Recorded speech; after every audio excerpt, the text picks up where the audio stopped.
au ciel. Ce qui peut vous donner la vie, c'est la parole. Il faut être attentif à la parole de Dieu. Je profite de cette occasion pour saluer ceux qui nous suivent sur Internet par cette écriture de 1 Pierre chapitre 2 verset 3.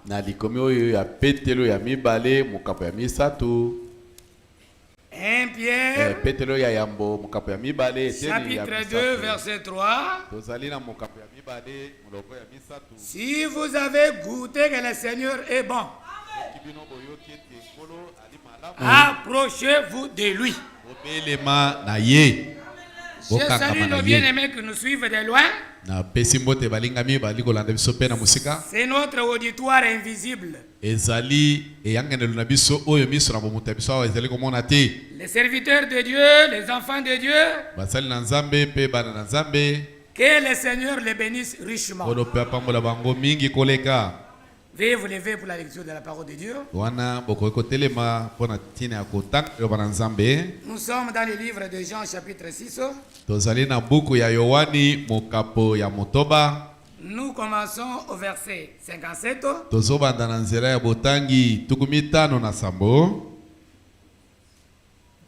Comme le Père qui est vivant m'a envoyé, et que je vis par le Père, ainsi celui qui me mange vivra par moi. C'est ici le pain qui est descendu du ciel. Il n'en est pas comme de vos pères qui ont mangé la manne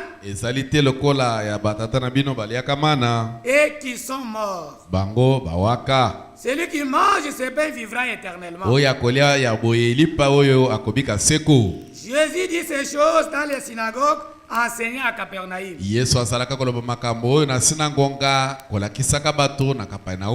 Plusieurs de ses disciples, après l'avoir entendu, dire cette parole est dure, qui peut l'écouter? Jésus, sachant en lui-même que ses disciples murmuraient à ce sujet,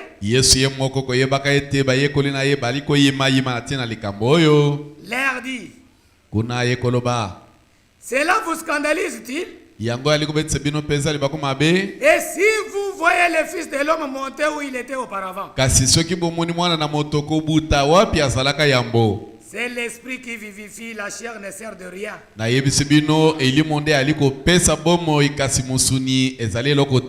Les paroles que je vous ai dites sont esprit et vie. Mais il en est parmi vous quelques-uns qui ne croient point. Car Jésus savait dès le commencement qui était celui qui ne croyait point.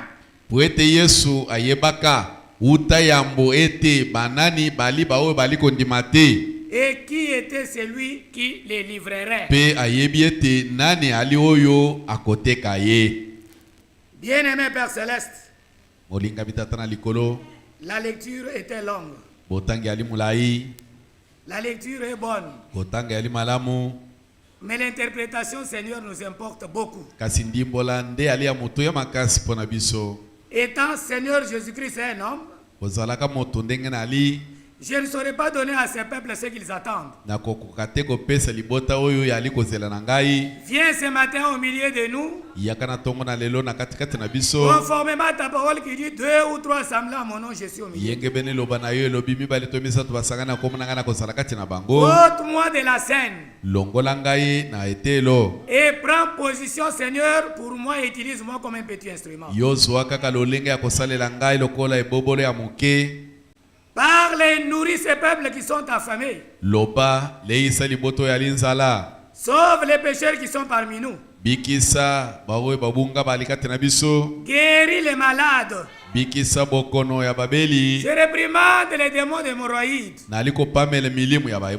d'infections urinaires, des mal de dos, mokongo pasi, des maux de tête, mito pasi, de malaria et de typhoïde. ba malaria pe ba typhoïde. Au nom puissant de Jésus-Christ. Na kombo na nguya ya nkolo Yesu Kristo. Que ces démons s'en aillent dans les lieux arides. Ba demona wana ba kendra bisika Toi bikauki. seul viens, règne et domine au milieu de nous. Yo moko yaka konza dondo kati na biso. Du début jusqu'à la fin. Utaye bandeli kino Et suka. au nom du Seigneur Jésus-Christ, Ezali na kombo ya nkolo Yesu que Kristo. nous avons ainsi prié. Bongo nde tobondeli. Amen. Ezala bongo. Veuillez vous asseoir. Boko kofanda. C'est depuis les mardis que nous avons parlé Ezali uta mokola mibale nde toloba ndaki koloba. de ce sujet. Na lite oyo. Les trois sortes de croyants. Lolenge misato eyali na kati ya bandimi. L'assemblée de Kinkole, Lianga ne oya kikole.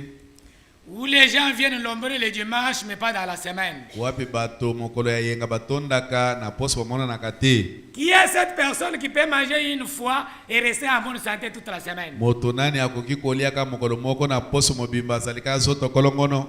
Ce qui se fait dans le naturel, Oye sala makana nzoto na biso ya c'est la bomoto. même chose dans le spirituel. Ya lilo lenge moko pe na molimo. Un véritable croyant, Mondimi oya solo penza mondimi. un véritable ou un vrai serviteur de Dieu, Mosali ya solo ya nzambe to mondimi ya solo. un membre fidèle de l'église. Enama oya sembo na liangani. Il est à l'église chaque jour de la prière lorsque les portes de l'église sont ouvertes. Azali na kati ya liangani mokolo nyonso ya mayangani wana bikuke fungwami. Un membre de l'église Enama ya liangani. qui se dit fidèle, Oya lobakete ya lisembo. qui attend la seconde venue pour être enlevé. Oya azali kozela boya mibale po netwa. Il fait un mois, Asala kasanza mobimba. une semaine, Poso mobimba. 2 semaines, Ba poso mibale. 3 mois à la maison. Kutatala yeka na ndako basanza misatu. Calme et tranquille. Ye wana afandi na ye chempo. Quand on demande à la sœur, il dit, Nde unabino azali. Soki batuni mobali akoyebisa bango ndeko na bino ali. On demande au frère, il dit, Nde unabino mwasi azali. Soki batuni pe ndeko mobali ayanoli azali. Ndeko na bino mwasi afandi azali. Lola oyo zozele okokende. Ya makanisi na yo bien ya liloba. Le ciel que tu t'entends pour s'en aller, c'est dans tes pensées ou dans tes paroles. L'homme ne vivra pas de pain seulement. Motokobika kakate na mapa. C'est encore 10 heures. Ezali nanu ngonga zomi ya tongo. On n'a rien dit. Totikali kolobata eloko moko te. Mais je vois un bien-aimé qui est déjà parti. Na moni moko asi alali deja nimbi. Il est parti plus loin d'ici. Yewe akei musika kotangwa musika na awa. C'est les démons qui vous amènent là. Na moni demo na nde ezomema yo kuna. Nous venons de lire l'écriture. Toti kotanga likomi. Le Seigneur dit, Kolo alobi. si quelqu'un ne mange mon corps et ne boit mon sang, Soki mutu alenzo ngai te pe ameni makila na ngai te. il n'est pas digne du royaume. Abongi te na bokonzi. C'est une parole qui est contraire à la loi. Ezali liloba etelemela mobeko. Moïse avait dit, Mose alobaka. vous ne pouvez pas manger la chair humaine. Okoki kolia musuni na moto te. Mais Jésus dit à ses disciples, Kasi Yesu ya yeko bisaba yekoli na il ye. dit à la foule, Ayebise etuluku. si quelqu'un ne mange mon corps Soki mutu ale te musuni zoto et na ne ngai. boit mon sang, Ete ameli pe makila na ngai te. il n'est pas digne du royaume de Dieu. Abongi pe te na bokonzi ya Nzambe. Alléluia. Les gens ont raisonné. Bato bakanisi kanisi. On ne raisonne pas la parole de Dieu, on la croit. Babanzaka te na liloba na Nzambe kasi Même si vous ne yango. comprenez pas, dites Amen. Ata ososoli yango te lobaka En kamene. raisonnant, ils ont dit, Tango bakanisi kanisi ba yeko nous ne loba. sommes pas des cannibales. Biso tozali bawe baliaka misu ya Moïse a bato dit, vous ne te. pouvez pas manger la chair humaine. Mose alobe mutu akokolia musuni ya moninga te. Lui nous dit de manger sa chair. Ye ali koyebisa biso tolia musuni na ye. Non, non, non, non, ça ce n'est pas correct. Wana ebongi te. Et à cause de ça, Na tina ya maloba wana ils ont abandonné Jésus. bango basondola Yesu. Qu'est-ce qui a fait qu'ils abandonnent Jésus? Nini esalaki ete baboya Yesu? Les paroles de Dieu. Maloba na Nzambe.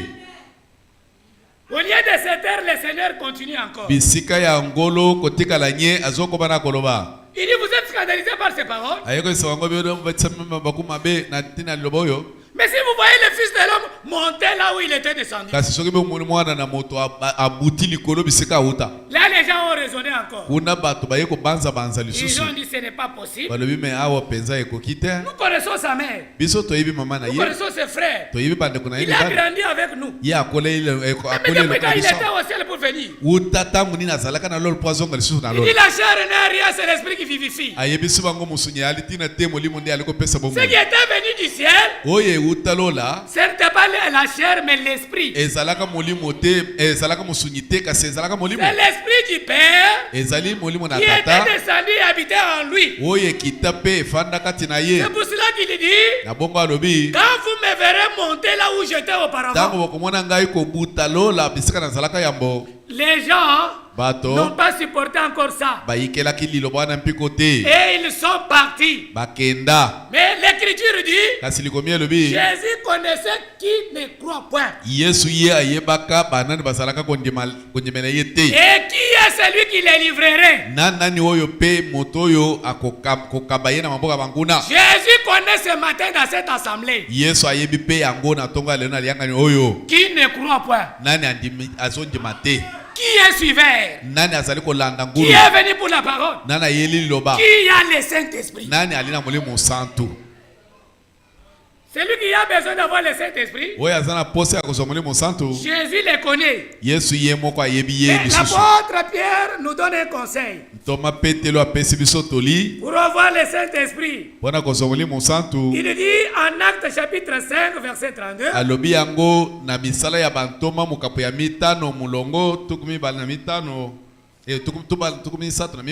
ok, nous sommes témoins de ces choses. De même que le Saint-Esprit que Dieu a donné à ceux qui lui obéissent.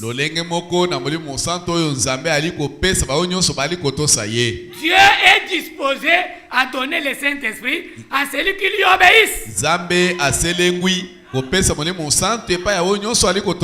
Celui qui obéit à la parole de Dieu, Pierre dit, Dieu est disposé à lui donner le Saint-Esprit. Mais pour avoir le Saint-Esprit, en Matthieu chapitre 28, la Bible nous dit ceci. Je vais lire seulement la dernière partie. Le verset 20. Et enseignez-leur à observer ce que je vous ai prescrit.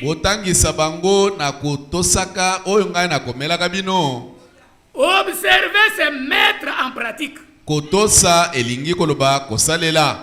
Enseignez-leur à observer les paroles que je vous ai enseignées. Et voici, je suis avec vous tous les jours jusqu'à la fin du monde. Si vous recevez la parole, si vous mettez la parole de Dieu en pratique, c'est à ce moment-là que le Seigneur Jésus est avec toi. De la manière qu'il était avec l'église primitive. De la manière qu'il était avec les messagers de l'âge. La Bible ne trompe pas. L'Écriture dit, et voici, je suis avec vous jusqu'à la fin du monde. Aussi longtemps que cette parole est prêchée, Jésus-Christ est là.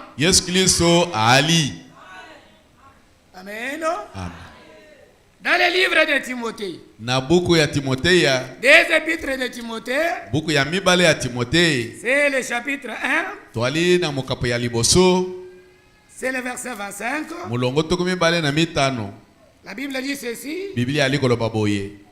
Et l'athlète n'est pas couronné s'il n'a pas combattu suivant les règles.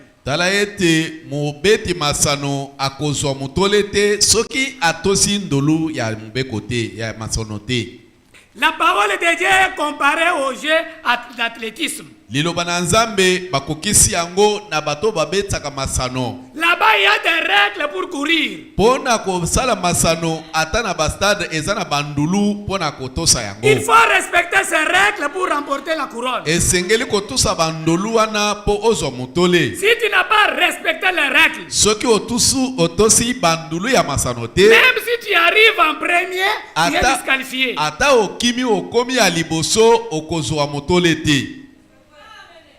Et il faut que le laboureur travaille avant de recueillir les fruits. Esengeli pe mobaloli mabele musali bilanga sala musala ya mbozo wa bambuma.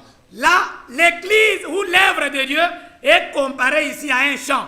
Wana musala ya nzambe pe liangani bakokisi yango na wetali musala ya bilanga. L'apôtre dit, Thomas alobi, il faut que le laboureur travaille. Esengeli mutu na bilanga sala na musala. Et après il va recueillir les fruits. Simande ya koye kobuka mbuma ya musala na ye. Imaginez-vous un cultivateur Bokanisa mutu musali bilanga. qui va défricher les champs. Akei akatikati bilanga na ye. Il sème. Akuloni biloko. Il rentre à la maison et reste 3 mois. Azongi ndako na ye alali pongi basanze misatu. Et il retourne après 3 mois pour récolter les fruits. Ye wana azozonga sima ya sanze misatu bakenda kubuma mbuma. Quel genre de fruits il en aura? Aza kozwa lolenge nini ya bambuma. Amen. Il doit travailler chaque jour. Akosengela ki asala musala mokolo na mokolo. Il veille sur son champ Asinzela likolo ya elanga na ye pour obtenir un bon récolte. po akoka kozwa mbano malamu ya mbuma. Pourquoi nous parlons de 3 sortes de croyants? Pone ni to aliko lobele lolenge misatu na bandimi. Il y a les véritables croyants. Po ete alina bandimi ya solo. Il y a les soi-disant. Ezali ba ba mibenga ka bandimi. Les prophètes les appellent les hypocrites. Mosakolo bangi bango batuna bilonge mibale. Ils sont exactement comme des croyants. Bazali siki lokola bandimi. Mais ce ne sont pas des véritables croyants. Kasi bali bandimi ya solo te. Mais il y a aussi des incrédules. Kasi ezali pena batuna enkenze. Si souvent ce sont les incrédules qui sont plus nombreux. Mingi batuna enkenze nde batonda mayangani. Beaucoup sont appelés. Mingi babiangama. Mais peu sont élus. E oyo baponami bazali muke. Mais prier. Kasi bobondela. Pour être parmi les élus. Poza la kati na baponami. Amen. Examinez-vous. Bomitondoloka. Vous êtes dans quelle catégorie? Bozali na katikati ya bato nini awa? Vous êtes un vrai croyant? Bozali mondimi ya solo? Un hypocrite? Motabilongo mibale? Ou un incrédule? To ozali mutra enkenze. Et pourquoi nous prions ce matin? Nous prêchons. Na bongo to ali kote na tonga lelo. Pour que tu changes de position. Po bongo la lolenge na ya kotelema na liloba. Tu n'es pas incrédule par la volonté de Dieu. Ozali te mutra enkenze na mokano na Nzambe. Tu es incrédule par ta propre volonté. Ozali mutra enkenze na mokano na yo. Si tu acceptes d'abandonner l'incrédulité soki ondimi kotika ki enkenze na yo et d'observer la parole de Dieu, pe kotosa liloba na Nzambe, le Seigneur est disposé à pouvoir te recevoir. kolo aselengwi koyamba yo. Si tu persévères dans l'incrédulité, soki okobi na kati ya kiekenze, tu vas mourir et tu seras jeté en enfer. yo okokufwa okobwakama na lifelo. Le fait d'être dans cette église lolenge ya kozalaka na kati ya manzanza oyo sur laquelle on a écrit église du message du temps de la fin, likolo na yango bakomi o ezali ekelezia ya tango ya sango ya tango ya suka, ce n'est pas une garantie. yango ezali litomba teke okolonga. Moi j'ai pris dans les messages. Ngai na sambelaka na sango. Moi je crois au message du temps de la fin. Ngai na ndimela sango ya tango ya suka. Oui. Yiyo. Est-ce que tu crois réellement? Natuni ozondima yango solo. Est-ce que tu vis toute la parole de Dieu? Ozobikela liloba na Nzambe nyonso. Si tu crois réellement, soki ozondima solo, que le Seigneur te bénisse. kola pambola bisiko Mais ali. si tu ne crois pas, soki ozondima te, il est temps pour toi de t'amender. tala tango na yo yango yeyo po mokomi kotisa. Alléluia.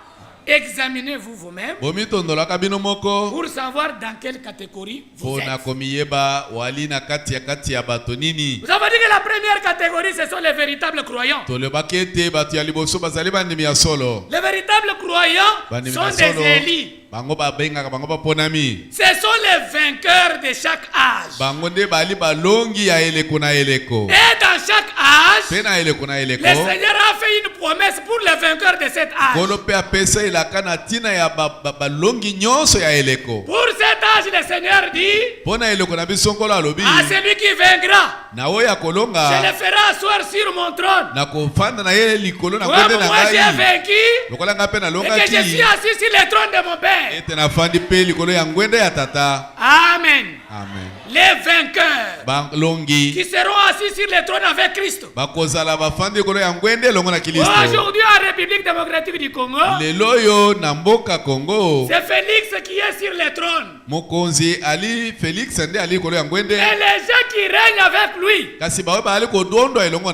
ministres, les gouverneurs, les députés, les sénateurs, ils sont assis sur le trône de Félix. Amen. Aujourd'hui, Jésus est assis au trône du Père au ciel. Mais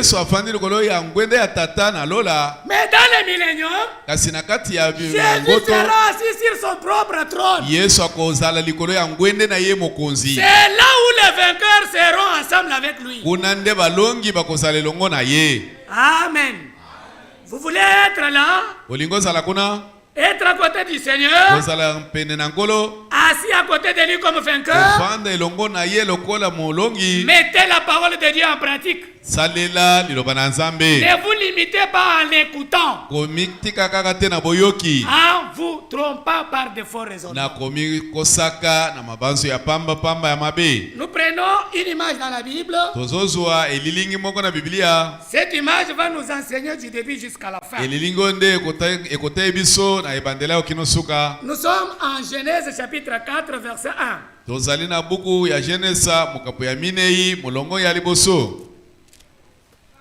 Adam connut Ève sa femme.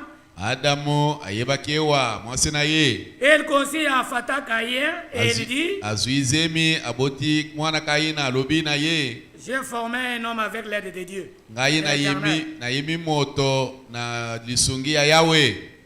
L'enfant, qu'il soit né dans un mariage légitime, qu'il soit né d'une manière irrégulière, il est né avec l'aide de Dieu. Les diables ne donnent pas des enfants. C'est toujours Dieu qui donne des enfants. Et il enfanta encore son frère Abel. Abel fit berger. Et Caïn fit laboureur. Le messager de l'air nous dit, chaque réveil enfante toujours des jumeaux. Adam a connu sa femme une seule fois. Mais il a eu 2 enfants. Le premier qui était Caïn. Le deuxième qui était Abel. La Bible dit, le premier qui avait connu la femme d'Adam s'appelle le serpent. Lorsque Adam est allé vers sa femme, elle était déjà enceinte. Et le même jour, elle a ajouté encore à sa grossesse. Et quand Ève a enfanté, c'était des enfants jumeaux. Caïn et Abel étaient des jumeaux. Mais réellement, Abel était le fils d'Adam. C'est ce que l'Écriture déclare en Luc chapitre 3 verset 38.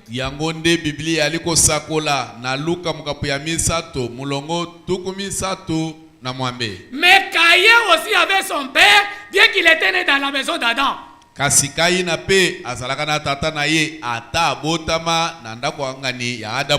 Dans le livre de 1 Jean chapitre 3,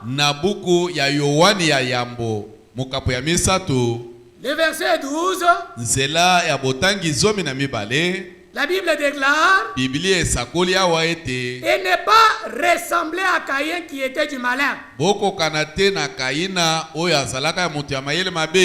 Bible dit que son père s'appelle le malin. la prière de notre Père, la prière universelle, nous disons préserve-nous du malin. Na libondeli ya mokili, la libondeli ya tata na biso tolobi batele biso na o ya mayele mabe. Lorsque la Bible parle du malin, ça signifie Satan. Tango Biblia etangi kaka moto ya mayele mabe oye bambala moko ete azolobela Satana. Amen. Retournons dans l'écriture. Tozonga na likomi. Au bout de quelque temps, wana mwa mikolo elekaki, Caïn fit. Au bout de quelque temps, wana tango elekaki, Caïn fit à l'Éternel une offrande de fruits de la terre. Kaina ayeko bonzela Yawe mbeka ya mbuma ya mabele. Et Abel de son côté Pe Abel nanga mona ye en fit une de premier-né de son troupeau et de leur graisse. Ayeko bonzela nkolo ya moko ya bibwele na ye oyo ezalaka na mafuta. Ses enfants se sont rendus compte Bana wana basosola kete que leurs parents ont été chassés du jardin d'Éden à cause du péché. Bata baboti na bango babengana ka bango na belanga Edeni na tina lisumu. Mais pour obtenir la grâce de Dieu, kasi pona kozwa ngolo na Nzambe, il fallait payer pour ça. Esengeli kofuta pona kofuta mbeka pona lisumu. Kaina ye s'est apprêté pour aller chercher la grâce de Dieu. Ya selengwi koluka ngolo na Nzambe. Abel aussi de la même façon. Abel ape lolenge moko. La Bible dit, Biblia lobi, Caïn a pris les fruits de son travail. Kaina pe azui mbuma ya musala na ye. Croyant que comme c'était l'arbre kondimaka ete lokola balobake baliaka nzete de tous les arbres du jardin vous en mangerez. O na banzete nyonso ya elanga bokolia, sauf l'arbre de la connaissance du bien et du mal. Kolongola kaka ya boyebi ya malamu pe mabe. Alors il a dit, ye kai na ye koloba, si je prends les fruits soki na zwimba mbuma o nyonso, comme mon père avait mangé l'arbre, lokola tata na ngai alaka mbuma, Dieu me pardonnera. Nzambe akolimbisa ngai. C'est un évangile intellectuel. Ezalaka evangelio ya mayele na bomoto. C'était une fausse inspiration. Ezalaka kopema maya mabe. Bien que c'était une fausse inspiration, mais Caïn a travaillé. Caïn a pris les fruits. Peut-être des grosses tiges de manioc. Avec des grands épis de maïs. Il a fait un grand colis. Il a mis sur ses épaules. Peut-être de là jusqu'au lieu de l'Holocauste. C'était 2 heures de marche. Mais Caïn n'a pas relâché. Il a marché, il a fait les pieds. Vous pensez que c'est facile? Il a sué. Toujours sincère dans son cœur. Et aujourd'hui, Dieu va créer mon offrande. Il est arrivé là. Il dépose l'offrande. Il commence à ramasser les pierres. Il construit l'autel. Caïn, il termine. Il prend ses fruits. Il dépose sur l'autel. Il se met à genoux. Commence à invoquer l'Éternel. Personne ne vous trompe pas. Caïn a invoqué l'Éternel. Moto akosabino te ke Kaina abelelaka Yawe te asokaka ye. Ne trompe pas qu'il avait amené les fruits d'une mauvaise qualité, c'est faux. Moto akosabino te ke aponela Nzambe mbuma epola te. Il avait amené des meilleurs fruits. Amema apona bambuma ya kitoko ezango ngala. Il a construit l'autel. Asalaka etumbelo na ye. L'autel de Caïn. Etumbelo ya Kaina. C'était beau à voir. Ezalaka kitoko na miso. Avec des fleurs. Na ba fololo. Qui jetaient des bonnes odeurs. O ezalaka kopesa solo kitoko. L'autel de Caïn. Etumbelo ya Kaina. Mais il faut être crédible pour ne pas le dire. Sengelo zala muto ya ngenze polo bela yango te. Par rapport à l'autel de Caïn. Na o etali penza etumbelo ya Kaina. Était beau. Ezalaka kitoko. Alléluia. Qui l'a inspiré? Nani apemisaka ya sala? Son père. Tata na ye. Vous connaissez comment était son père? La Bible dit qu'il était très beau. Biblia lobi azalaka kitoko. Lui. Yewana. Il était le chérubin, non? Azalaka mukelo bate. Établi au-dessus de tous les hommes. Oya chamaka likolo ya banjelo nyoso. Mais la Bible dit qu'il était beau. Bible lobi alaka bonzenga la komona. Il a inspiré son fils à demeurer dans la beauté. Apimesi seki mwana na yepo atika na bonzenga. La beauté naturelle. Bonzenga oya bukela oya bukeli. Aujourd'hui. Nani aliko pemisa basi lelo. Toucher à gauche, toucher à droite. Po basi mangamu na ngambu pona bonzenga. Ajouter quelque chose. Baba kisebiloko. Les peintures. Bola, vernis, beige. Et tout ceci. Tout cela. Qu'est-ce que les femmes veulent? Nini basi balingi. La beauté. Bonzenga. Oh! Zokande. Lorsque Dieu avait créé Ève. Nzamba kelaka ewa. Vous savez quand Adam a vu Ève. Boyeba mokolo Adamu amonaka ewa. Vous savez ce qu'elle a dit? Boyebi nini aloba. Premièrement. Alobi liambo. Adam a ri. Yambo aseki nanu. Pourquoi? Pona nini? Parce qu'il a vu une être qui était semblable à lui à ses côtés. Pote amoni ekelamu moko kokani na ye pembeni. Une belle créature qui était déposée à ses côtés. Bachele ye penza ekelamu ya kitoko na elongi. Mais la beauté de la maman Ève était naturelle. Kasi nini? Bonzenga ya mama Ewa ezalaka o nzamba kila ye na yango. C'est pour cela, c'est comme cela que Dieu l'avait créé. Bongo ne nzambe akelaka ye. Caïn a fait tout ce qui est beau. Na wonyo asala nyonso ya zalaka bonzenga. Pour plaire à Dieu. Pona ko sepelisa penzambe. Mais une seule chose. Kasi eloko moko. Il était aveugle. Azalaka mutu alilanda. C'est-à-dire sans révélation. Elingi koloba nini mutu azange moni seli. C'est pour cela que Dieu a rejeté son offrande. Nyango ne me manzambe aboya mbekana ye. Abel aussi à son tour. Abel pe na ngambo na ye.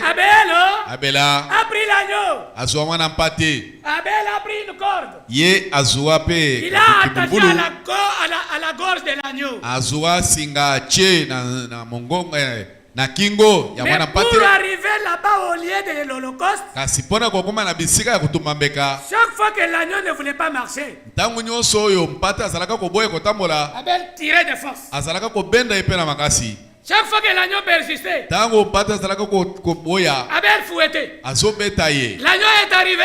Mwana mpate akomaki. Écorché. Ale basi. Avec des sangs qui coulent. Na makila ezotanga ye. L'agneau est arrivé. Akomaki. Fatigué. Ya kolemba. Et quand il a pris l'agneau. Tango azuma na mpate. Sur l'autel. Na etumbelo. Il avait construit. Ayo ya tonga. Il a versé la graisse. Atiaki mafuta. Quand il a égorgé. Tango akati ye mongongo. C'était le sang. Ezalaka makila esopani. Une chose qui donne la nausée. Eloko moko ezala opesa posa kosanza. Alléluia. Mais quand il s'est mis à genoux, quand il s'est adressé à l'Éternel, Dieu a exaucé sa prière. Pourquoi? Parce que l'offrande était donnée selon la volonté de Dieu. L'offrande a été donnée par la révélation de Dieu lui-même. Vous voyez comment Abel a amené l'agneau? C'est de cette façon qu'on a amené l'agneau Christ au calvaire. Lié. Avec la croix sur les épaules.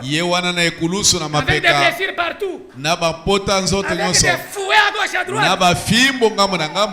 Bien-aimé dans le Seigneur, sur l'autel d'Abel, il y avait un sacrifice. Le sacrifice s'appelle l'agneau. Et le sang de ce sacrifice a coulé. Abel a obtenu le pardon. Aujourd'hui, mets ton âme sur l'autel de sacrifice qui est Christ. Notre sacrifice, ce n'est pas l'agneau animal, mais l'agneau homme. Christ est l'agneau de Dieu. Il était mort pour nous. Il a versé son sang pour le pardon de nos péchés, afin de nous ramener à Dieu le Père. Alléluia. La Bible dit ceci. Hébreux chapitre 11 verset 4. C'est le Saint-Esprit qui témoigne pour Abel. Le Saint-Esprit dit ceci. 11 verset 4. C'est par la foi qu'Abel offrit à Dieu un sacrifice plus excellent que celui de Caïn. Nde Abela abonzelaka Nzambe mbeka ya kitoko ya mutu ya koleka ya Kaina. Par la foi. Ezali na nzela ya kondima. Or la foi vient de ce qu'on entend. Zokande kondima yali koyoko yana oto zali koyoka. En ce temps-là, il n'y avait pas la parole écrite. Na tango wana kuna lilobeko mama ezalaka te. Il n'y avait même pas la parole parlée. Ezalaka pete na lilobo webazo te ya bango. Mais Abel par la foi. Kasi Abel na nzela ya kondima. Ça signifie Elingi koloba. par la révélation. Elingi koloba ete na nzela ya moniseli. Le père s'était révélé à Abel. Tata amimonisa epa Abel. Et Abel a vu le véritable sacrifice. Abela amonaka mbeka oyo ya solo. Quand il a présenté cela à Dieu, Tango ya talisi yango epa Nzambe. Dieu a accepté son sacrifice. Nzambe andimi mbeka na ye. C'est par elle qu'il fit déclarer juste. Ezalaka na nzela ya mbeka wana nde Nzambe alobi ete Abela ali moyenge bene. À cause du sacrifice. Na tina ya mbeka. Versé par la révélation. Oye esalami na nzela ya moniseli. Abel fit déclarer juste. Abela biangami moyenge bene. Vous voyez? Wala komona. Et c'est à cause de ce sacrifice. Ezali na tina mbeka wana. Les sacrifices qui parlent jusqu'aujourd'hui. Mbeka oyo ali koloba kino lelo. Dieu a témoigné pour Abel. Nzambe atatola pona ya Abela. Dieu a donné un signe à Abel. Nzambe apesa elonga na Abela. Les signes des hommes justes. Apesa ye lembo ya moyenge bene. Abel a reçu un signe. Abela yambaka elembo. Abel fut couronné. Ye azwamaka na motole. Il est devenu un homme juste. Akomi moto oyo moyenge bene. Dieu a pardonné ses péchés. Nzambe alimbisaka masumu na ye. Amen. Amen. Quand ils sont arrivés sur les lieux de sacrifice, Tango bakomaki na bisika ya kotumba mbeka. la Bible dit, Biblia elobi. chacun a bâti son autel. Moko na moko atongaki etumbelo na ye. Abel a bâti pour lui. Abel atongaka ya ye. Caïn a bâti pour lui. Kaina pe ya ye. Caïn avait son sacrifice. Kaina pe na mbeka na ye. Abel avait les siens. Abel na ye mbeka. Abel a déposé son sacrifice sur son autel. Abel pe achaki ya ye mbeka likolo ya tumbelo. Caïn aussi. Kaina pe lokola. Chacun a prié. Moko na moko abondelaki. Mais Dieu a exorcé une seule personne, il a rejeté l'autre. Nzambe ayanoli libondele ya mutu moko asondoli mususu. Qu'est-ce que vous voyez? Nini bwali komona kuna? Deux esprits au commencement. Milimo kaka mibale utayebandeli. Matthieu chapitre 24 verset 24. Matayo mokapo tukumi bale na minei molongo Les tukumi bale na minei. deux esprits, les faux et les vrais, seront côte à côte. Milimo wana mibale ya malamu pe ya lokuta nyonso ekozala zinga zinga pembeni pembeni. Au point de se dire, même les élus si cela était possible. Na lolenge te kokaki kopengwisa bapona misoki kokaki kokoka kasi kokoka te. Les faux croyants aujourd'hui ont des églises. Bandimi ya lokuta lelo bazali na mangomba. C'est comme si ça ne donne pas. Vous pouvez même l'enlever. Les vrais croyants ont des églises. Bandimi ya solo pe balina bamayangani. Les vrais croyants ont des chairs. Bandimi ya solo balina bitelo. Ils ont de la Bible. Basana Biblia pe. Les faux en ont. Ba lokuta pe balina yango. Les vrais invoquent Jésus. Ba oya bien bazali ko Les belela faux Yesu. invoquent Jésus. Ya lokuta pe bazo belela kaka Yesu. Apparemment, Na komona ka boye. il est difficile. Ezali na makokite. Difficile de croire que celui-ci est vrai, l'autre est faux. Ah, ezali na makokite ya kotala ke oyo nde ya lokuta, oyo nde ya malamu. La seule chose qui fait la différence, Eloko moko ya ali kosala bokeseni. c'est la parole de Dieu. Ezali kaka liloba na Nzambe. Les vrais adorent selon la révélation de l'air. Bawo ya solo bali kokumba mela yenge bene moniseli na ntango. Les faux sont aveugles. Balukuta bali ba malanda. Ils n'ont pas de révélation. Bali na emoniseli te. C'est l'esprit de Caïn qui est sur eux. Ezali elimu ya Kaina nde ali likolo na bango. L'esprit des adorateurs. Ah, molimo ya bakumba meli. L'esprit des croyants. Molimo ya bandimi. Sincères, Bali sembo. mais en erreur. Kasi na kati ya libunga. Alléluia. Que le Seigneur vous bénisse. Tike tengola pambole bino. Il y a une chose. Ezali na eloko moko. Abel a fait tout sur sa chair. Sur son Abela autel. asala nyonso likolo ya tumbelo na ye. Parce que le prophète dit, Poete mosakola lobi. l'autel typifie l'église. Etumbelo elimboli liangani. Caïn a fait tout sur son autel. Kaina pe asala nyonso likolo ya tumbelo na ye. Ça signifie Elingi koloba deux églises, ba ekelezi deux mibale. hôtels. Une vraie église et une fausse église. Mais regardez, aussi longtemps que Caïn était à sa place, Abel était à sa place, s'il n'y avait rien, c'était le calme.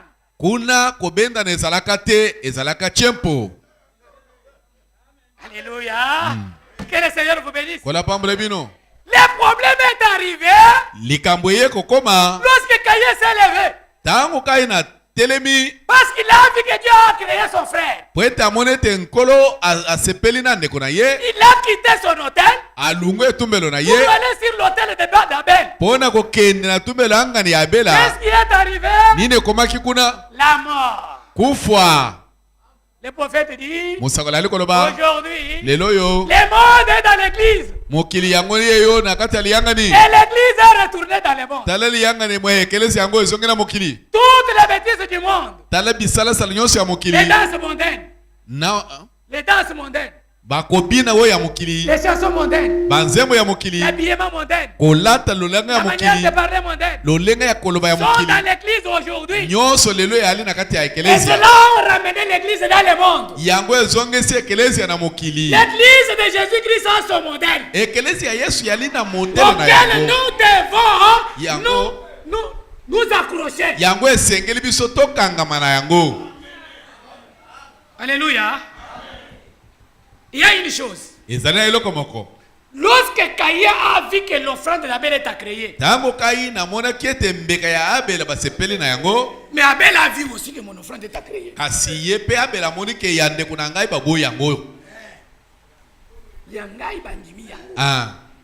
Caïn a vu que l'offrande de mon frère est à créer.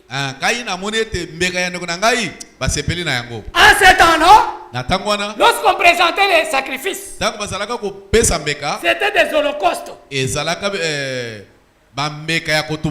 L'holocauste, c'est-à-dire les sacrifices complètement consumés au feu.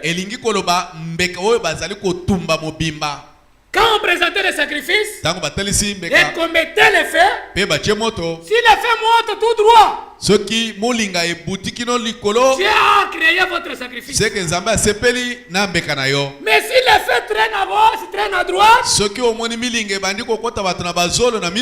Dieu a rejeté ton sacrifice. Si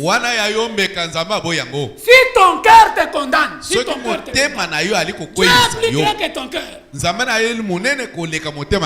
Bien aimé dans le Seigneur, si tu es dans les normes et que tu pries, tu sens que ta prière monte. Mais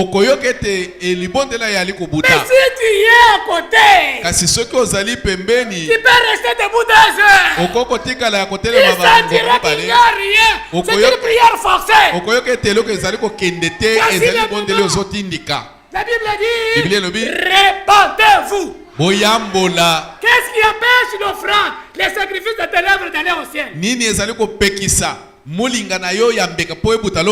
C'est les péchés. Alléluia. Regarde. Sur quel point tu es tombé? Sur quel point tu as tourné les dos contre la parole de Dieu? Confessez cela. Revenez à Dieu. Il est disposé à te recevoir. Alléluia. Je voudrais lire... Vous devez naître de nouveau. C'est le paragraphe 64.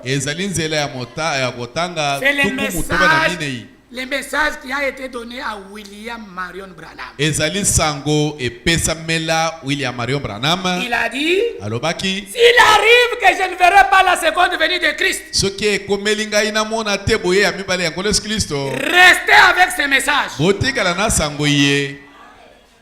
Si je vais lire ça au bureau, et je viens commenter ça du haut de la chair, appelez-moi hypocrite. Parce que les pasteurs dénominationnels font aussi des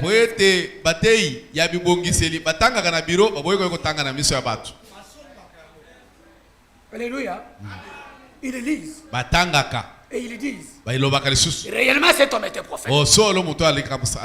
Mais ils ne viennent pas.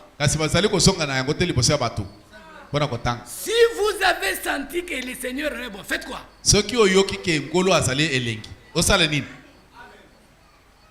Pourquoi ils ne veulent pas venir? Pone bazilingi koyate. À cause de leurs intérêts. Natina ya matomba ya basoso. Les pharisiens disaient un jour entre eux. Regardez. Vous voyez? Il a entraîné tout le monde derrière lui. Maintenant, qu'est-ce que nous allons gagner? C'est pour cela que les pharisiens étaient en colère contre Jésus. Mais les gens sont allés derrière lui. Mais qu'est-ce que Jésus a gagné? Aujourd'hui, la religion de gagner, c'est une religion dénominationnelle. Nous sommes ici pas pour gagner les biens matériels, mais pour gagner les âmes à Christ. Si vous êtes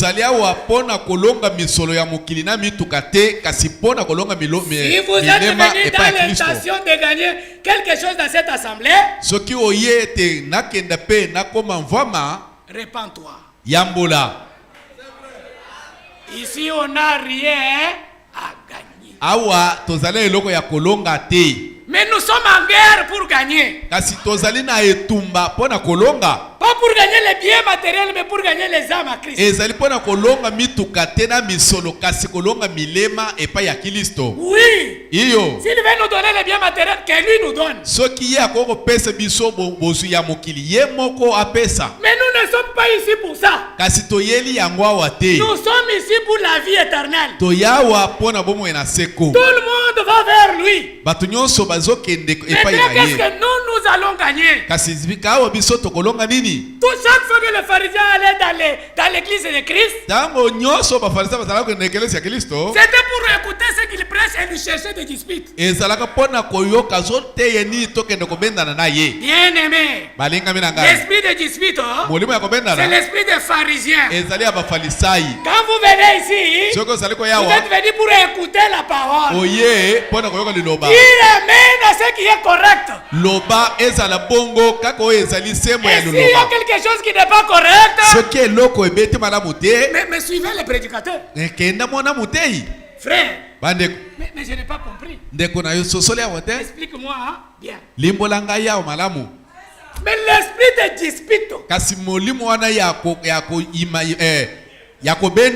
c'est l'esprit des pharisiens. Et l'esprit des pharisiens, c'est l'esprit de Caïn. C'est pour cela que le Seigneur Jésus dit, vous voulez faire la volonté de votre Père. Il a été meurtrier dès le commencement. Leur père c'était Caïn. Diable a tué par la main de Caïn. Alléluia. Amen. Si Dieu est notre Père, le Père de ceux qui sont nés de nouveau par la parole de la vérité, le diable aussi est le Père. Le Père de ceux qui sont aveugles et n'ont pas la révélation.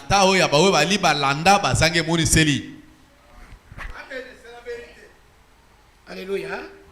Je disais que je vais vous lire quelque chose. Vous devez naître de nouveau. Paragraphe 64. Écoutez ce que le prophète dit. Pour avoir accès à cette naissance, vous devez passer par un processus. De la même manière que tout ce qui se vit, tout ce qui revient à la vie doit d'abord mourir. Vous ne pouvez pas conserver le même esprit. Vous ne pouvez pas conserver les mêmes habitudes. Vous ne pouvez pas conserver les mêmes pensées. Vous devez mourir. Vous devez mourir comme lui était mort. Vous devez mourir sur son autel comme Abel. Abel était mort avec son agneau. Vous devez mourir avec votre agneau. Vous devez mourir à vos propres pensées pour renaître avec sa pensée. Ayez en vous la pensée qui était en Christ. Vous devez avoir ces pensées. Amen. Amen. Abel est légiste. Abela muyenge bene. Abel est mort sur son autel avec son agneau. Ye akufaka likolo ya etumbelo na ye na mwana mpata na ye. Un chrétien Mukilisto ya solo a aussi un agneau. azali na mwana mpata na ye. Son agneau c'est Christ. Mwana mpata na ye alikilisto. Toi aussi Yo pe lokola accepte de mourir sur l'autel de Christ. ndima pe kokufwa na etumbelo ya Kristo. Tu dois mourir pour renaître de nouveau. Esengeli okufwa po bota masika. Nous sommes nés dans les péchés. Tobotama na masumu. Conçus dans l'iniquité. Tozwamaka bazeme na kati ya lisumu na nko. Mo kobotama tozolo baka lokuta. Dans cet état-là, on ne peut pas voir Dieu. Na lolenge wana okokito komona nzambe. Il faut mourir comme Abel était mort. Esengeli ya mokokufwa lokola Abel akufwaka. Mourir sur l'autel de ton agneau. Kokufwa likolo ya etumbelo ya mwana mpate na yo. Amen. Amen. Il y a une chose Ezala eloko moko que je voudrais vous présenter oyo nalingi nalakisa bino en rapport avec l'ordre dans l'église. na oyo etali molongo na liyangani. Qu'est-ce que je voudrais dire? Nini nalingi naloba? Pourquoi Caïn s'est levé Pona nini Kaina atelemaki? alors que Dieu avait conseillé à Caïn de ne pas se lever? Zokande Zamba pesa ye toli kotelema te. Il a dit, Ayebisa ye, les péchés couchent devant toi. tala lisumu yango elali liboso na yo. Tu dois faire tout pour les dominer. Salam nyonso odondo lisumu. Pourquoi tu t'irrites? Tu as changé de face. Pona nini osiliki obebisa elongi? Abel qui était juste Abel oya salaka n'a pas entendu la voix de Dieu. moyenge benwana nzamba lobelaka yete. Mais Caïn qui était faux Kasi Kaina oya lokuta a entendu la voix de Dieu. ayoka lolaka na nzambe. Beaucoup de gens glorifient ça. Bato ebele bamukumisa na yo kilo lolaka ya nzambe. alobaka na yo nini? Nzambe alobeli Caïn po aboma Abel te. Dieu n'a pas parlé à Caïn de tuer Abel. Il avait vu la mauvaise pensée de Caïn. Il a dit si tu ne fais pas attention, tu dois avoir de la malédiction. Dieu a parlé à Caïn. Il n'a pas parlé à Abel. Ce que Dieu a donné à Caïn, c'est un conseil que Caïn devait prendre. Mais Caïn, quand il s'est élevé, c'est parce qu'il a rejeté le conseil de Dieu. Et qu'est-ce qu'il a fait? Il est allé vers Abel et il l'a tué. Alléluia. Amen. Qu'est-ce que je vais dire en rapport avec l'ordre? Je prends une image de Marc chapitre 6, je crois le verset 33.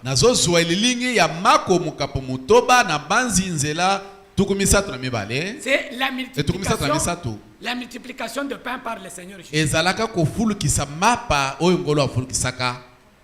Bible dit,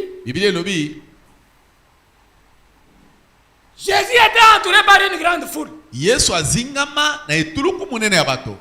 le soir, les apôtres ont constaté que les gens sont fatigués, ils ont faim. Ils ont allé dire au Seigneur, renvoie ces gens. Ils aillent dans les contrées pour chercher la nourriture. Les apôtres ont dit au Seigneur, renvoie-le. Le Seigneur dit, non, vous-même donnez-leur à manger.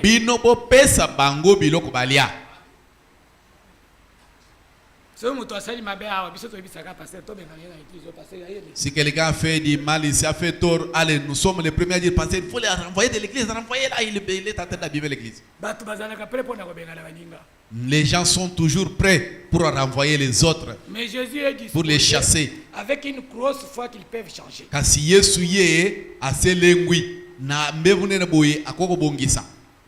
Donnez-leur vous-même à manger.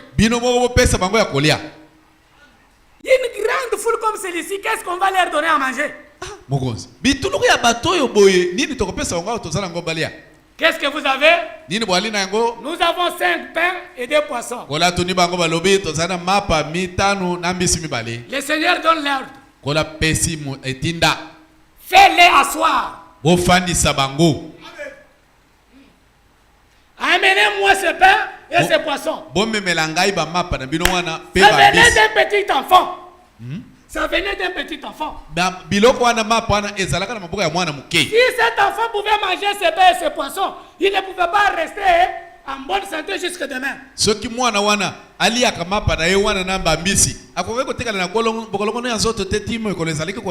Mais cet enfant a pris les 5 poissons et les 2 poissons, les 5 pains. Il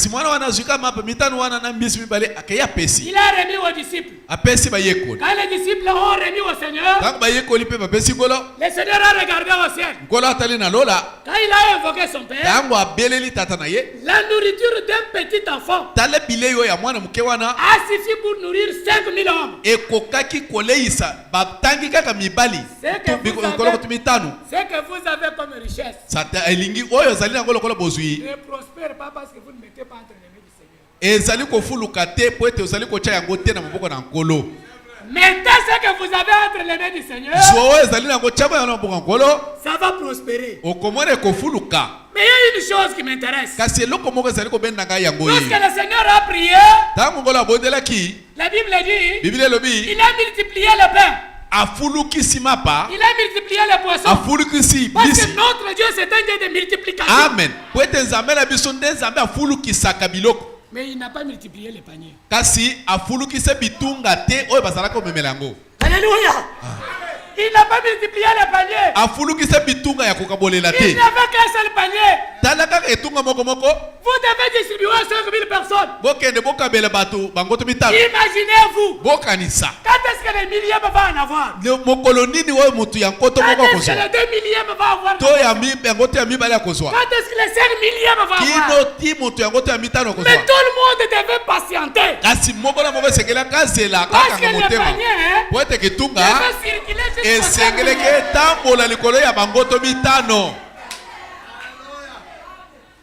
On continue à ordre. Je n'ai pas touché l'ordre. Je n'ai pas cité l'ordre. Basi oyo comme administrateur, basi ngaite kimia. Panier ya ordre les otambola. Voilà nini oya tei. Moi aussi je suis un prédicateur, je suis un grand prédicateur. Papa singana tete pour nini. Mais ceux qui sont prédicateurs ya Nzambe kimia.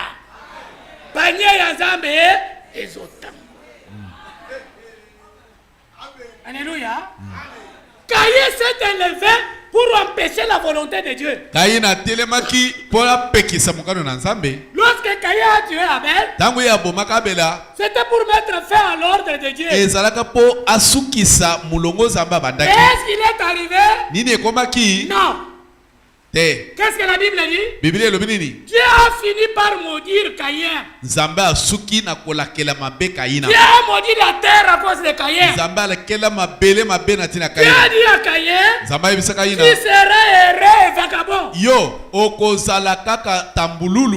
À cause du sang de ton frère que tu as versé. Caïn a dit, le sentiment-là est trop grand. Il a chassé loin de ta face. Si quelqu'un me trouve, il va me tuer. Dieu a dit, bien que Caïn était mauvais, Dieu prend position pour Caïn. Celui qui va tuer Caïn sera vengé combien de fois? 7 fois. Après Dieu fait un signe sur Caïn pour que celui qui le trouve ne le tue pas. Amen. Amen. Quel est le signe qu'on a fait sur Caïn? Le signe de la condamnation. Quel est le signe qu'on a fait sur Abel? Le signe de la justification. L'image de Caïn et Abel, c'est l'image de la vraie église et de la fausse église. Ceux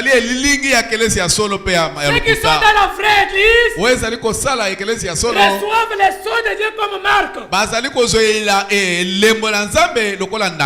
Ceux qui sont dans la fausse église reçoivent la marque de la bête comme un signe de condamnation.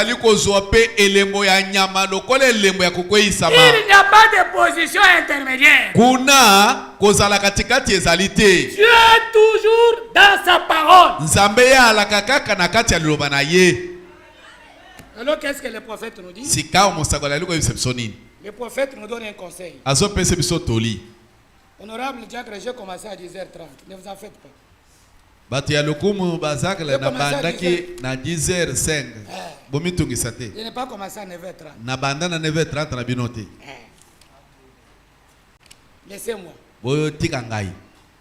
Nous sommes dans le paragraphe Liteya. La parole parlée est la semence originale. Lilobelo bami yangonde momboto ya ebandeli nzela ya botangi. Page 123. Lokasa ngama moko tukumi sato na mibale. Paragraphe 411. Nzela ya botangi ngama minei zomi na moko. C'est le conseil du prophète. Ezali toli ya mosakoli. Est-ce que vous voyez? Nini bwali komona? Mes amis. Balingami. C'est que pourquoi j'ai pris position comme je l'ai fait. Pona nini nazuye telemelo wana lolenge nazui? L'assemblée de Branham dit amen. Yanga ya Branham ezongisi amena. Voyez-vous pourquoi je combats pour ça? Éloignez-vous de ces dénominations. Et trouvez une vraie église de Dieu. Vous voyez? Pourquoi? Il faut que cela provienne de la parole. Éloignez-vous de ces dénominations. Cherchez une église de Dieu pour être scellé du Saint-Esprit. Amen. Alléluia. Amen. Il dit je suis contre les dénominations. Parce que la parole de Dieu est contre les dénominations. Le Seigneur dit dans les livres d'Apocalypse au chapitre 3. C'est que j'ai contre toi. Vous voyez? C'est qu'il a contre les dénominations. C'est parce qu'ils ont abandonné le premier amour. Alléluia. Amen. La dénomination, c'est bon. Mais il faut la parole de Dieu pour être sauvé. Le prophète a dit, les deux étaient des adorateurs. Les deux avaient des sacrifices. Les deux ont prié. Mais Dieu a exaucé, là il a rejeté l'autre. Dieu a exaucé celui qui était dans sa volonté. Et Dieu a rejeté celui qui avait une fausse inspiration. Lorsque Jésus est arrivé dans la terre de Samarie, il a renvoyé ses disciples pour lui chercher de la nourriture. Quand les disciples sont revenus avec la nourriture, on lui donne la nourriture, il ne mange pas. Verset 31. Pendant ce temps, les disciples les pressèrent de manger. Il dit, Rabbi, mange. Mais il leur dit, j'ai à manger une nourriture que vous ne connaissez pas. Les disciples se disaient donc les uns aux autres, quelqu'un lui aurait-il apporté à manger? Jésus leur dit, ma nourriture est de faire la volonté de celui qui m'a envoyé et d'accomplir son œuvre. L'œuvre de Dieu, c'est son église. Et nous devons faire dans l'église du Dieu vivant et accomplir la volonté de Dieu. C'est pour cela que nous cherchons la révélation de l'air. C'est pour cela que la Bible dit que l'église de Laodicée est aveugle. L'église qui est à Laodicée est nue. Que ça signifie quoi? Aveugle signifie sans révélation. Nu signifie sans vêtements. Et le vêtement dans l'église du Dieu vivant, c'est quoi? C'est le Saint-Esprit. Alléluia. Amen. Que le Seigneur vous bénisse. 3 sortes de croyants. Les vrais, les soi-disant et les incrédules. Nous avons vu qu'il y avait deux églises, deux esprits, deux hôtels. Mais chacun avait son église. Abel a adoré dans son église. Caïn aussi dans la sienne. Frère Branham dit, tu ne peux pas aller au ciel sans être membre d'une église. Tu ne peux pas naître dans l'église de Dieu sans être membre d'une église locale. Tu ne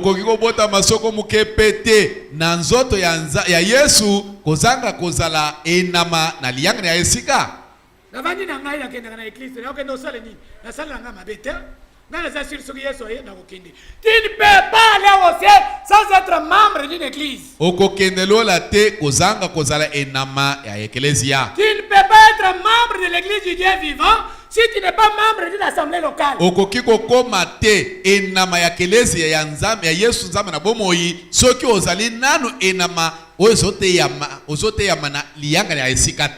a 3 ordonnances de Dieu pour être un chrétien. Le premier, c'est le baptême d'eau. Le deuxième, c'est le lavage de pieds. Le troisième, c'est la fraction du pain ou la communion. Aujourd'hui, dans l'église du Dieu vivant, nous avons des gens qui ont des années sans être baptisés. Osa frère parce que osa mobile. Osa sœur parce que osa moisi. On t'appelle sœur parce que tu es femme et on t'appelle frère parce que tu es un homme. Mais dans la communion, tu n'es pas frère. Ce qui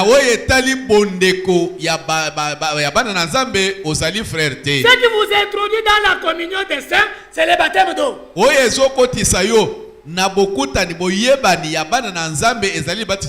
Tu ne recevras pas le Saint-Esprit si tu n'as pas obtenu le pardon des péchés. La Bible dit, répandez-vous, soyez baptisés dans le nom de Jésus-Christ pour le pardon de vos péchés. Ensuite,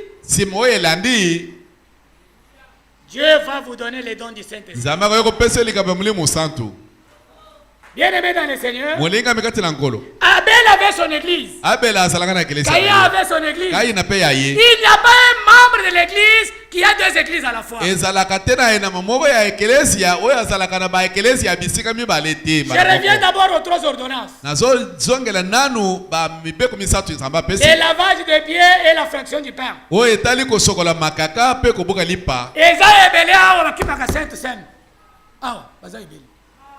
Il y en a plusieurs qui fuient les saintes scènes et qui n'ont jamais goûté ça. Lui souffre de l'estomac seulement quand il y a les saintes scènes. Lui souffre les maux de tête seulement quand on organise la sainte scène. Ils sont tellement nombreux. Des années ne participent pas à la table du Seigneur. Des années. Je ne vous condamne pas. Mais j'ai dit il y a 3 ordonnances. Si vous êtes baptisé et que vous ne participez pas à la table du Seigneur, ça signifie que tu n'es pas le véritable croyant.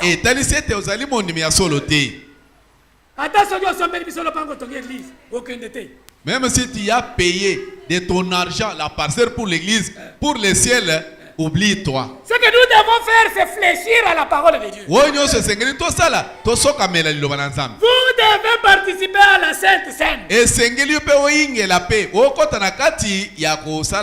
Participez au lavage des pains, des pieds.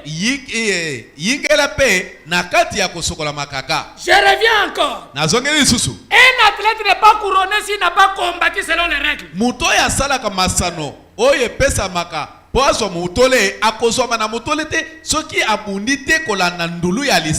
La Bible dit que même Caïn qui était mauvais,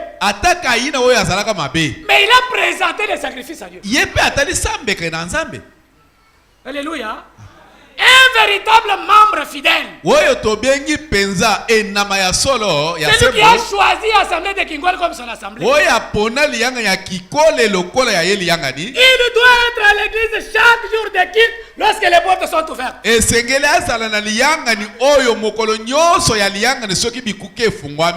soutient l'église par sa présence. Par ses prières, par ses livres et ses offrandes.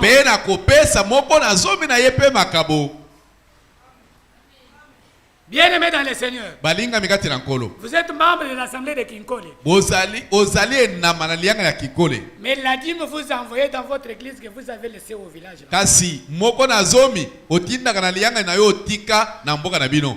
Vous êtes un véritable croyant? Nous avons qu'une seule assemblée dans cette ville. C'est cette assemblée que nous avons choisi, l'assemblée de Kinkole. Les autres sont des assemblées sœurs. Tu ne peux pas être à la fois membre de Kinkole et d'une autre assemblée qui est quelque part.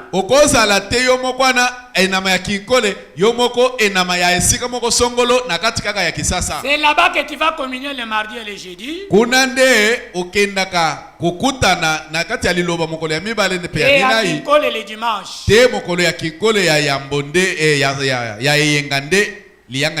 Tu es sincère mais en erreur. Un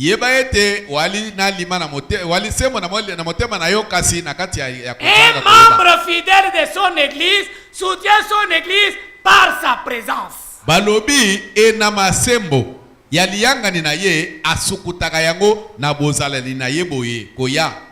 Au temps de l'Ancien Testament, natango ya kala bondeko ya kala, Dieu avait exigé les sacrifices consumés par le feu.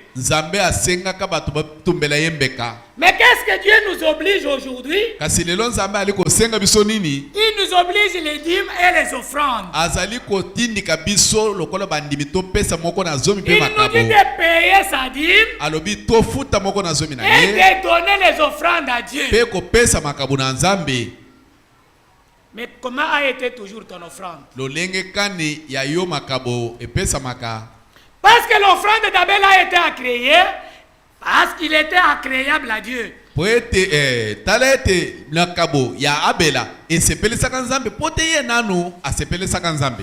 que ton offrande que tu donnes à Dieu est agréable à Dieu?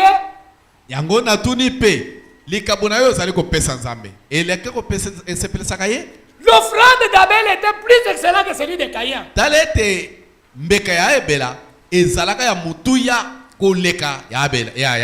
Mais aujourd'hui, en réalité, nous constatons que les offrandes des pentecôtistes sont plus que les offrandes de ceux qui sont au message.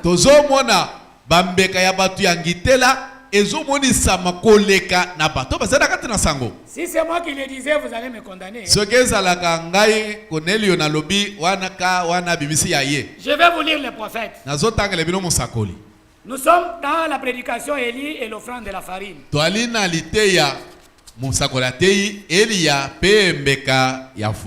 C'est prêché le 11 mars 1960. Nous sommes au paragraphe 92. N'importe quel croyant en Dieu partagera avec un autre jusqu'à ce qu'il n'ait plus rien.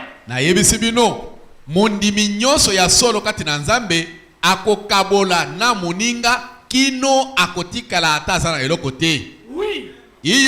Ce qu'il y a chez les pentecôtistes, ils vont jusqu'à donner leur propre chemise pour la cause.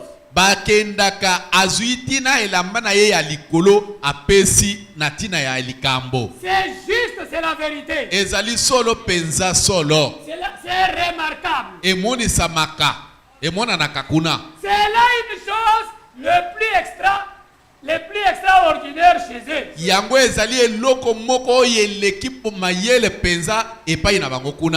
sont les plus grands donateurs du monde. S'ils sont plus grands donateurs, ils dépassent qui?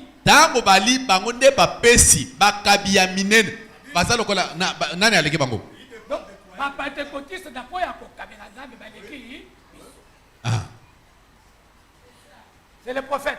La Bible dit la parole de Dieu vient.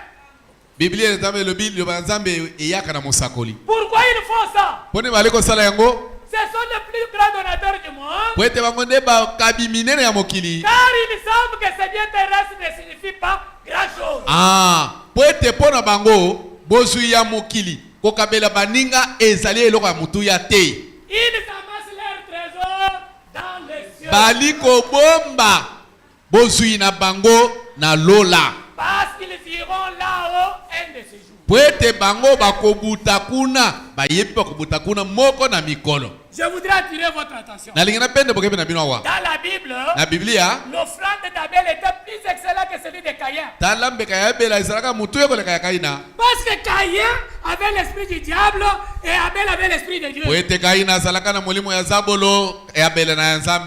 aujourd'hui, le prophète nous révèle que l'esprit qui est sur les dénominations, c'est l'esprit du diable et l'esprit de Caïn. Mais ceux qui ont l'esprit de Caïn sont devenus de plus grands donateurs que les enfants de Dieu.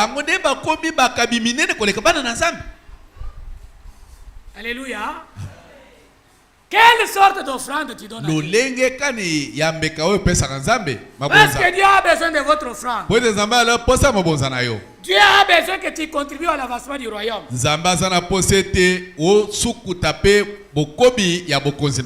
quelle sorte d'offrande il faut donner à Dieu? 2 Corinthiens chapitre 9 verset 6.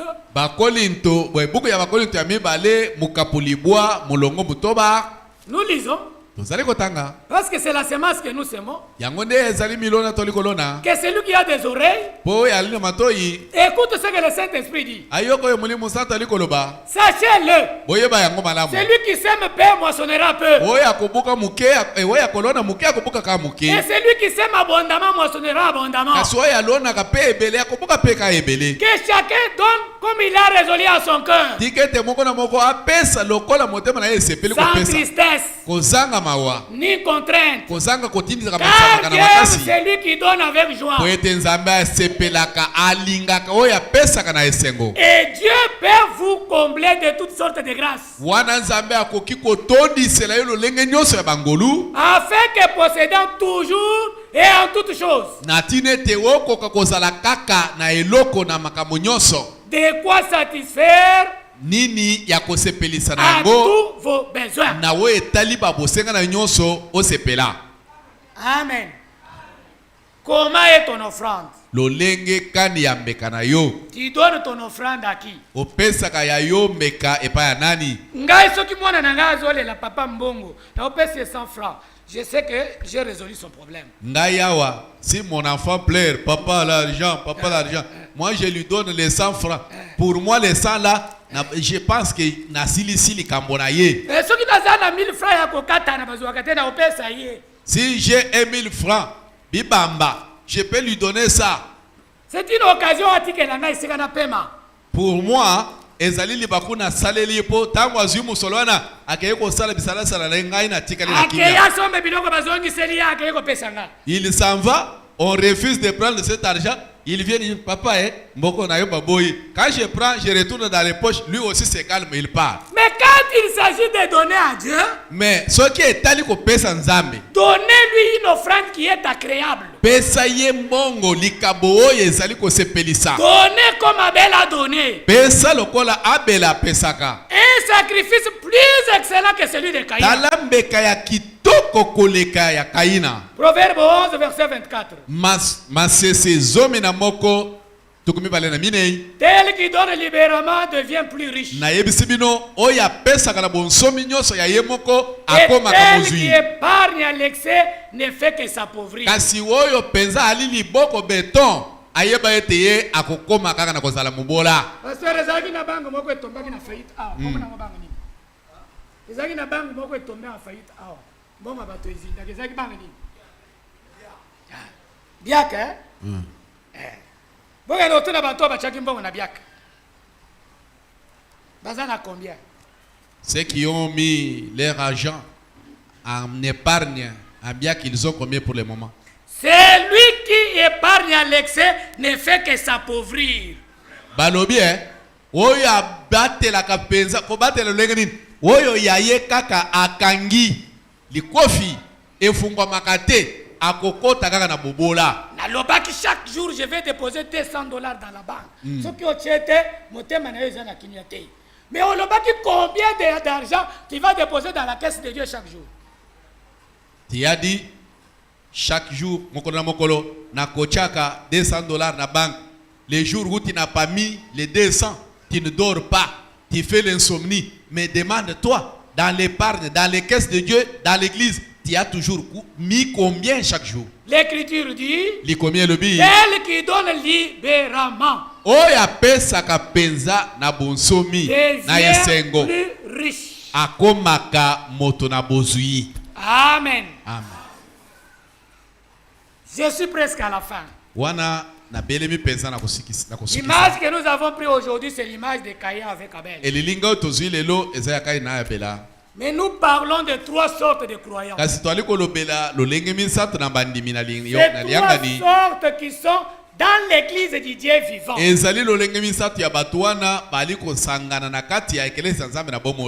vrai qu'aujourd'hui dans le monde, il y a des esprits. L'esprit de Dieu et l'esprit du diable. Mais nous, on ne s'intéresse pas à l'église dénominationnelle.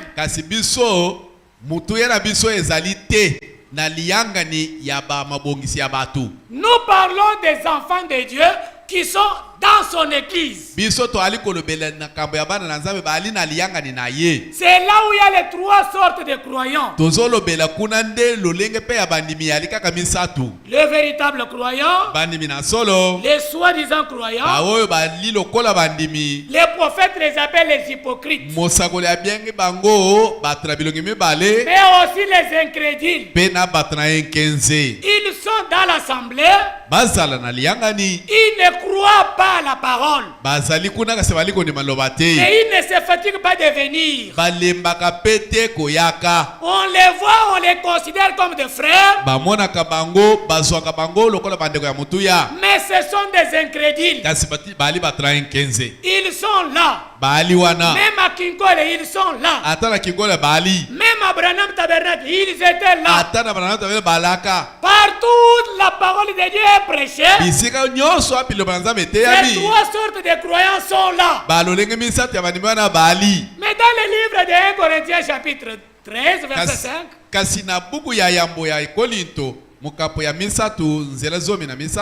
il est écrit, examinez-vous vous-même pour savoir si vous êtes dans la foi. Les soucis aujourd'hui, c'est de t'amener non pas à raisonner, à examiner ta foi pour voir si tu es dans la vérité. Il est vrai que tu es la vérité sans avoir la vie. C'est contraire à la parole. Je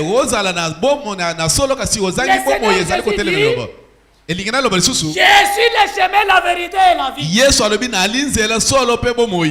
que vous trouvez la vérité, vous aurez la vie. Parce que c'est lui qui est la vérité, c'est lui-même qui est la vie. Jésus-Christ est la vérité, Jésus-Christ est la vie. Vous ne pouvez pas trouver la vérité sans trouver la vie. 3 sortes de croyants. Quand le Seigneur viendra, il vient enlever un seul groupe. Les véritables croyants. Les véritables croyants sont nés et baptisés du Saint-Esprit. Les véritables croyants, ils croient la parole de Dieu à 100%. Je disais autrefois ici, d'un frère qui priait dans une église, qui faisait des actions pour l'église, qui soutenait l'œuvre. Quand il était venu dans cette église, il était pauvre. Mais avec les jours, le Seigneur l'avait béni. Et puis il était était devenu riche. Il était toujours dans son église. Mais finalement, les frères ont compris qu'il ne paye pas la dîme. Quand on lui a posé cette question, frère, pourquoi toi tu ne payes pas la dîme? Écoute la réponse. Est-ce que celui qui ne paye pas la dîme ne peut pas aller au ciel? Mais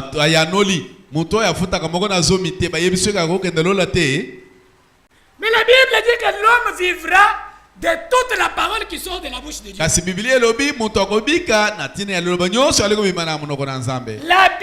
dîme, c'est la parole de Dieu. Toi, tu crois une partie, tu laisses une partie. Alors tu comptes aller au ciel? Alléluia. Un véritable croyant, il croit la parole à 100%. Adam et Ève dans le jardin d'Éden croyaient la parole de Dieu à 99,5%. Adamu na Ewa na elanga Edeni bandimelaka liloba na Nzambe balongolaka libungutulu moko na eteni mitano likolo ya liloba na Nzambe. À cause de ces petits pourcentages, ils sont tombés. Natina ya putulu ya etuluku ya mukama na mukama balongolaka wana bakoyaka. Aujourd'hui, leloyo vous avez suffisamment le temps devant vous. Yo ozali na ntango ebongi penza ebele liboso na yo. Adam est tombé. Mais quand il est tombé, qu'est-ce qu'il a fait? Il a pris les feuilles de figuier pour en faire des vêtements. Il est passé de la parole de Dieu à la religion des feuilles de figuier. Les feuilles de figuier, c'est une religion faite de mains d'hommes.